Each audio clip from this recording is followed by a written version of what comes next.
10 ఆజ్ఞలు ఉన్నాయి కదా. ఈ 10 ఆజ్ఞల్లో మొట్టమొదటి ఆజ్ఞ ఏంటంటే నేనే నీ దేవుణ్ణి.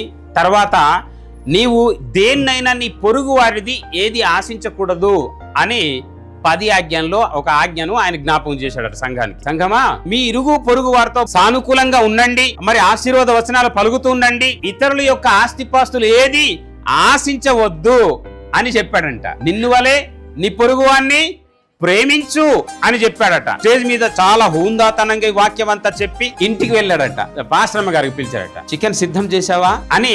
అవునండి, ఈ రోజు మరి మీరు చికెన్ తీసుకురావాలి కదా, పండగ ఇంతవరకు మీరేం చికెన్ ఇవి అవి కోడి మనం మూసున్నాం కదా, అది చేసి అని చెప్పాను కదా, నువ్వేం చేశావు అనేసి అడిగాడంట. మీరే కదండి చెప్పారు, నిన్ను వల్లే నీ పొరుగు అని ప్రేమించి ఇతరులది ఏది ఆశించకూడదని, అందుకొరకు ఎవరిదో మనం కప్పి పెట్టుకున్నాం కదా, అది విడిచేశారండి అని చెప్పిందట ఆమె. నూతన సంవత్సరం రోజు మాత్రం మనకు తీర్మానం చేసుకోవాలి, వాళ్ళది ఏదైనా కానీ ఆశించవచ్చు, కానీ ఎలా ఆశించాలంటే వాళ్ళకి మేలుకరంగా ఉండేటట్టుగా మనం ఆశించాలి, కానీ వాళ్ళది కప్పి పెట్టుకొని మనం నీతులు చెప్తే కుదరదు.